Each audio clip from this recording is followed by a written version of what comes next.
Hey guys, what's up? It's me, Thomas. Tonight we are here back with Pokemon Tempest. Here comes episode 3, and looks like we got another encounter with Team Snooze again. Oh boy. So this ain't gonna end well, so how about we just hop in and see how things go for us, and hopefully stop whatever Team Snooze has got going on. So be sure to like, subscribe for more. Hope you enjoy. Go check out the original video. Let's rock and roll.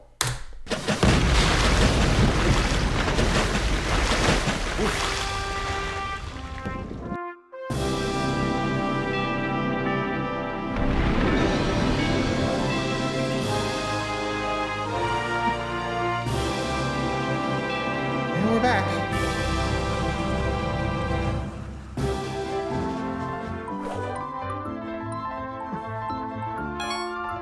And continuing the story. Hello, Pokemon Masters, and welcome back to the third episode of Pokemon Tempest. If you haven't seen episode 1 or 2, then I highly suggest you check them out and get caught up. This is part of my new weekly adventure surrounding my own region, the Olympia region, every Fakemon Friday. Speaking of Fakemon, which Pokemon have been joining your team so far? Let me know how your team's looking in the comments. And if you are caught up, then you're ready to continue your own journey through the region of Olympia, and specifically to Rumbletown, where this episode takes place. Rumbletown is the first major city in the region. A long, narrow corridor of high-rise buildings and houses, Pokemarts and a Pokemon Center, and at its heart, a Pokemon Gym. Hey, stop that Pokemon! Excuse me, trainer. I'm sorry about that. Your headgear, your jacket. You wouldn't happen to be... I see. I'm a champion, yeah. So you're the champion everyone's been talking about. The name's Moxie, and I'm the gym leader of Rumbletown. The title of champion might seem intimidating to some, but me, I've been a Pokemon trainer, hunter, and even a Pokemon ranger. You heard right. I've been around the block, and I'm pretty sure me and my team could take you in a fair fight. Nowadays, I'm a gym leader, and it's my duty to make sure the wild Pokemon of this town and the surrounding areas are safe and undisturbed. You tourists sure aren't making that easy either, so tell you what, I'm going to escort this little fella down to the beach, and when I get back, I'll see you in the gym for a battle. How does that sound? See ya. Huh, so they're the gym leader, huh? A gym battle certainly would be up your street, but before that, there are plenty of wild Pokemon living in Rumbletown. If you look around the city, you may see the occasional garbage bag move. This is because Trubbish can be found here in Rumbletown and makes for the only Unnovan Pokemon to migrate to the island. You might also find a shady Houndour down a back alley or two if you're looking to complete your Pokedex, and I'd suggest picking one up. Who knows what they might evolve into? But for the new Pokemon, you're gonna have to follow Moxie to Rumbleton Beach. And here we are. It's only a short walk over to the beach side, and the houses already seem to be built right up to the shoreline. Despite that, some tall grass is breaking through the ground. This is less like a beach and more like the earth just sorts of, well, ends here. An enthusiastic fisherman might get chatting to you and offer you the old rod for you to sit down on the rickety dock with him for a spot of Pokemon fishing. In fact, it looks like you might land something. This is a new Pokemon. You're reeling it in now. First up, we have Serasurf, the Sea Angel Pokemon. This Pokemon can hold bubbles of air around its neck, allowing it to rise out of the water and skim over the water's edge. It's a water fairy type and knows moves like Bubble and Draining Kiss at low level, but eventually can learn Bubble Beam and Dazzling Gleam, so it certainly would be a charming addition to the team. If you're really lucky, however, you might reel in a Temfin. Temfin is the Hothead Pokemon, and this unique fire-water type has an incredible power. It can fire spitballs of either fire or water, depending on which gland it uses. Because this Pokemon is so warm, the water around it heats up, forcing most wild fish Pokemon to swim away from it. And that makes it angry and kind of sad, so maybe adding one to your team would certainly cheer it up.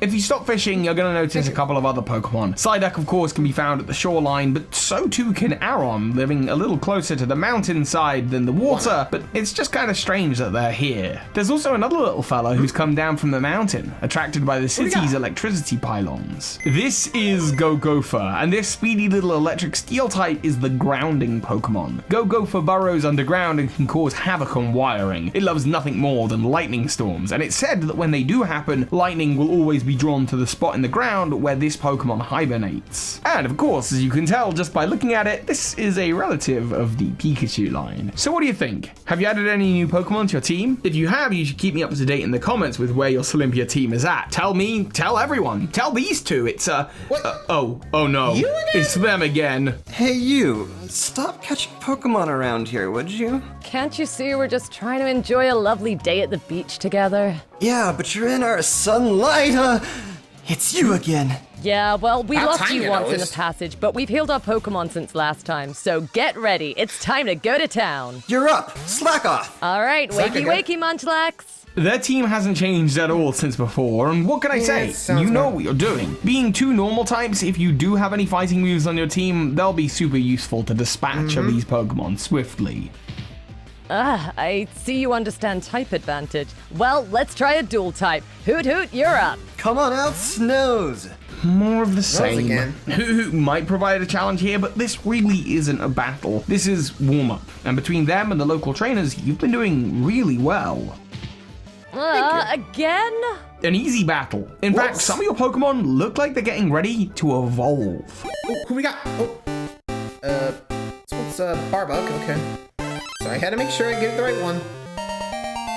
Well, would you look at that? If you caught a Barbug, it's evolved into Hip Hopper, the Hopjaw Pokemon. It's changed from a Bug Poison type to a Bug Steel type. Quite the radical change, but the Pokedex tells you that by studying other Cocoon Pokemon, we learned this Pokemon is actually in a Cocoon-like state. The jaws are relatively immobile, and they're used more to just ward off enemies than actually fight them. As a final escape, they can hop high into the air to get away from predators. Typically, they'll land on their head, but the Pokemon evolving inside is inside a sturdy cocoon body, and it's very safe. And look, it's not just Barbug that's evolving. Cool. See what you got. Whoa.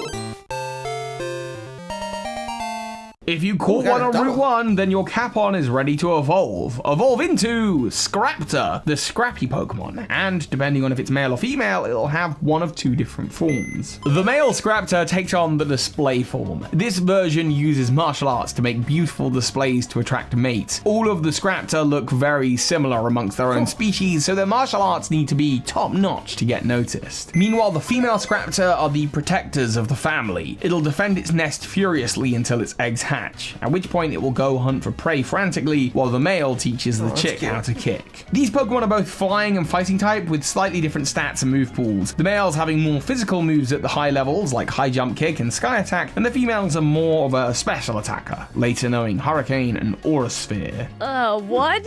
That's so unreal. If we evolved our Pokemon, you wouldn't stand a chance. Next time you see us, we'll be fully prepared. Yeah, you snoozer loser. But they won. Oh yeah. Next time, we'll put you down for nap time. Hey, nice going. I was watching from the docks. The Psyducks are all back safe and sound.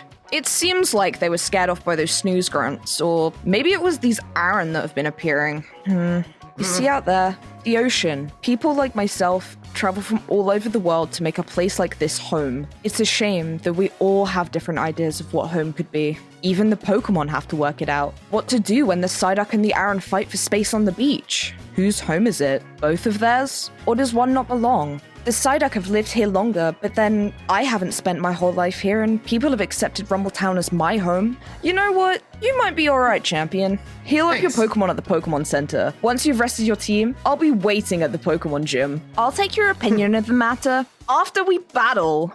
See ya. I'll be waiting. And just like that, Moxie has gone. Rumbletown's beach is a much calmer place, and you are about to take on your first Pokemon gym battle here in this Olympia region. You wonder about what type of gym leader you think Moxie really is, and as you turn your back and look out on the city, you hear a cry from the ocean. What in the world was that? Maybe you'll get to find out one day, but not today. For now, all there is to do is to head to the Pokemon Center, heal up your team, and get ready for your first Pokemon gym battle. Let me know how your team is looking in the... Well, looks like that's gonna have to wait till next time, but I gotta say, that was actually pretty fun. But, that was interesting to say the least. Not sure what that yell was, but worry about it later. So, hope you guys enjoyed that one. Till next time, like subscribe for more. I'll see you guys for the next episode. Good night, everybody.